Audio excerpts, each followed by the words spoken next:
Hey everybody, thanks for stopping by Gregsbeerreviews today. Let's go see what's in the fridge today.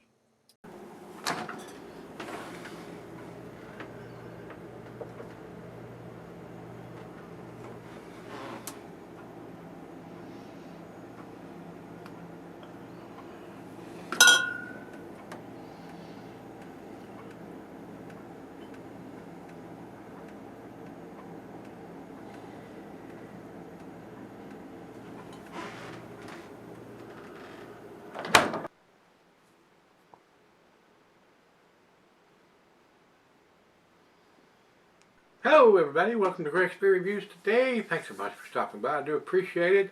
Guys, we're going to wrap up the Sexual Chocolate Barrel Aged edition. This is the 2014 edition, the last one that I have.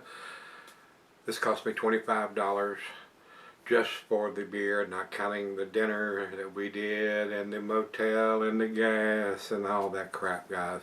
It was a $500 trip to do all of that. So people stand in line for hours on end to get their hands on this beer. It is a tasty beer, guys. I will not take anything away from it, but there's a lot of hoops and hoopla to get your hands on these beers. Not something that I would do again, more than likely. Beer Advocate clumps them all together, no matter what year, batch, or whatever it is. This is a 9.75%er with 85 IBUs. A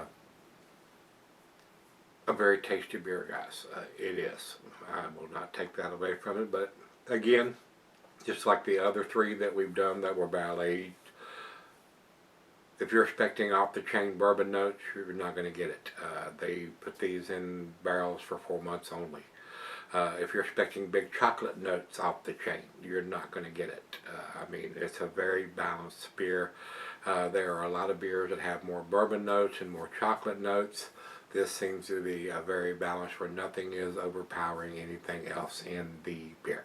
So, over to Untappd. Untappd basically has the same description for every single barrel-aged version. A barrel-aged, cocoa-infused Imperial Stout, coffee, toffee, caramel, bourbon, maybe some chocolate or just some dark fruits. Seems to me the 2011 and 12 were very much lacking in the chocolate notes. The 2013 that we did had a little bit more chocolate notes in it, and maybe this one will have even more. If you're wanting to get more bourbon and more chocolate notes, I would suggest drinking them fresh. You may get a little bit more in that aspect. But other than that, it is a well-made beer, guys. So, with that being said, let's get it open and see what we have here. Nice hiss, a little bit of smoke, and this is a 22-ounce bomber. Like I said, this cost me $25 just for the beer, not counting everything else that went with that trip down there to get it. Went straight down the center on this pour. About a quarter finger of head on that pour. Nice cascading effect on the bubbles. Good looking beer, guys. To the nose we go. Slight hint of some bourbons, roasted malt, caramel toffee. Slight hint of maybe some bittersweet chocolate, not much, but it's cold right out of the fridge. And maybe some dark fruit in there once it warms up, which we always do. So, smells good, smells very much like all the rest of them that we've done. So, let's dive in. Cheers.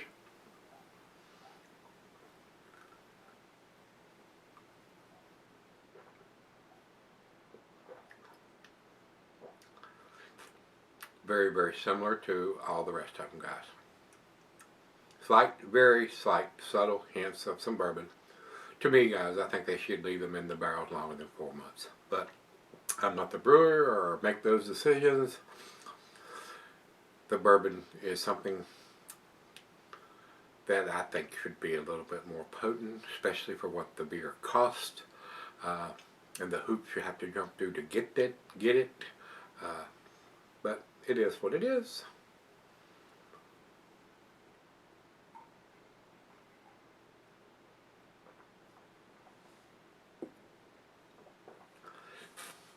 To me, it tastes very much like all the rest of them, guys. I'm not noticing a huge difference between 2011 and 2014.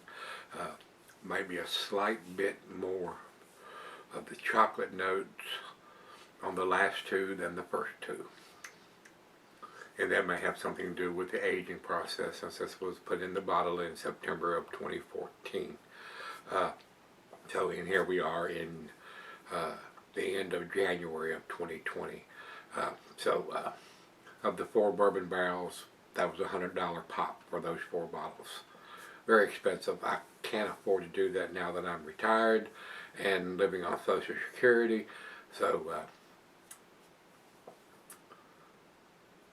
again, I keep saying this, and it's very repetitive, but it is what it is. And now that I am retired, I will probably not be buying a lot of $25 bottles of beer to review. So with that being said, we're going to sip on it, come up to room temperature, let her have some of it, and we will come back and give it a grade.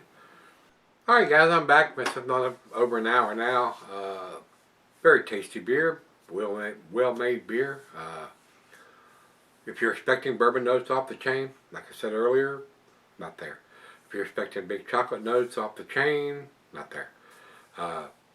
A very well-made beer though, very balanced beer. You're getting a little bit of bourbon, you're getting a little bit of the roasted malt, you're getting a little bit of the chocolate notes, not a lot. Caramel toffee, black molasses, a little dark fruit. Definitely a well-made beer. I don't know if it's worth standing in line for hours on end and jumping through hoops to get your hands on it and paying a premium price of $25, which was I paid for this particular beer, not counting everything else. I went over that earlier. It is a tasty beer, very similar to all the other bourbon barrel versions of this beer that we have done recently, the 2011, 2012, 2013, and now the 2014 edition. It is a tasty beer, guys. I will not take that away from them. You're getting a little bit of all those aspects with this beer. So, very enjoyable. A great final beer of the evening, for which it is for me. Final chug.